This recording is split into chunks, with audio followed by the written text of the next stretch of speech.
Los Angeles in the summer of 1985 was suffocating under a massive heat wave, but the temperature wasn't what kept residents awake at night.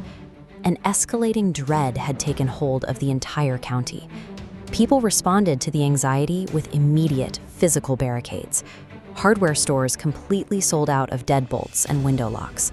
Gun sales spiked so sharply across Southern California that lines stretched out the doors of local sporting goods shops, with citizens buying firearms just to feel safe in their own living rooms. The local media had started calling the unknown assailant the Night Stalker. It was a title that only amplified the terror, turning an anonymous intruder into a near mythological boogeyman stalking the nightly news broadcasts. Civilians felt they had to organize their own defense. Neighborhood watch groups sprang up rapidly across the sprawling valleys of San Fernando and San Gabriel, aiming to protect the very suburban homes that seemed to be the primary targets of the break-ins. Behind the scenes, the police were entirely overwhelmed. The crimes were so erratic and scattered across different jurisdictions that early on, investigators genuinely believed they might be dealing with multiple attackers operating simultaneously. The terror gripped the city so tightly because there was absolutely no pattern. Without a consistent victim profile, there was no specific demographic to warn. You couldn't point to a map and identify a safe neighborhood because the violence was completely random. Criminology relies on rules. Investigators catch serial killers by finding patterns in their behavior, a consistent victimology, a specific geographic hunting ground, or a signature method of operation. The Night Stalker broke all of these rules. While traditional killers leave a trail of clustered data points, this perpetrator's methods were wildly divergent. In a single spree, he would shift between shooting, stabbing, and bludgeoning. His victims ranged from young women living alone to married couples and elderly widows. You cannot build a reliable predictive model out of chaos. By June 1985, law enforcement hit a psychological wall.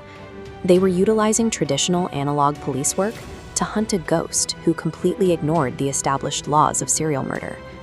The person creating this vacuum was born Ricardo Munoz Ramirez in El Paso, Texas. Around age 5, a severe head injury left him with epileptic seizures that plagued him throughout much of his childhood. But the deeper damage was psychological. He fell under the influence of his older cousin, Miguel, a Vietnam veteran, who essentially mentored a young Richard by showing him photographs of women he had raped and killed overseas. When Ramirez was in his early teens, he stood by and watched as Miguel shot and killed his own wife during a domestic dispute. Miguel went to prison. Richard, by his own later admissions, found the murder fascinating. He dropped out of school, developed a severe drug habit, and moved to California. There, he funded a growing cocaine addiction by learning burglary techniques from his older brother and fencing whatever he could steal. Long before the recognized spree, he was already killing.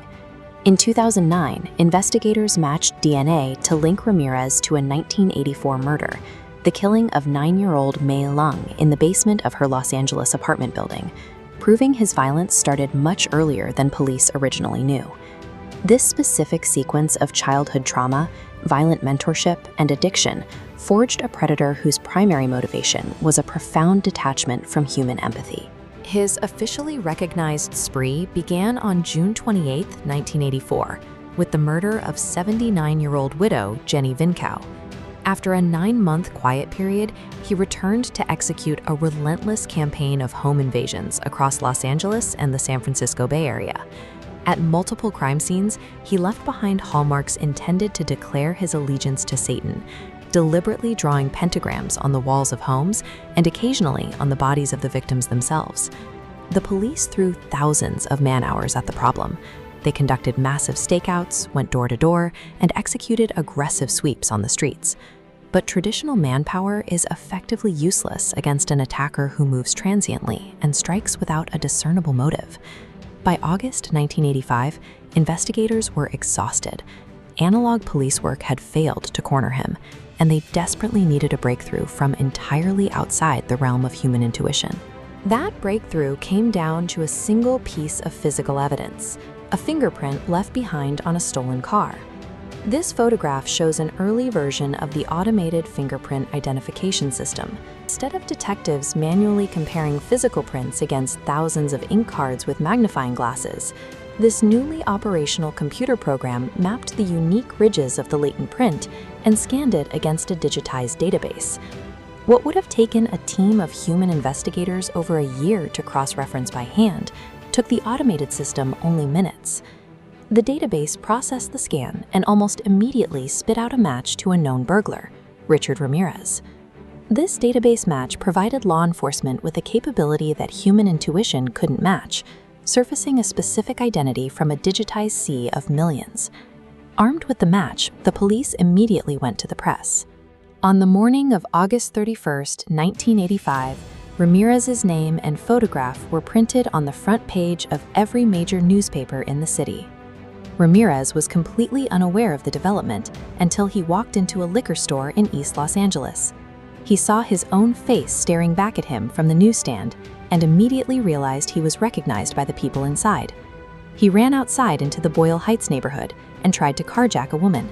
She fought back, refusing to give up her keys. Her husband charged at him with a fence post, and within seconds, a massive crowd of enraged residents surrounded Ramirez, beating him to the ground and holding him until police arrived. A newly operational computer system finally put a name to the phantom, but it was the terrified public, pushed to their absolute breaking point, that physically stopped his violent run. This booking photo shows Ramirez shortly after his arrest, capturing the defiant persona he would carry into his 1988 trial. He flashed a pentagram drawn on his palm to the courtroom, showed zero remorse to the victims' families, and openly declared to the judge that he was beyond good and evil.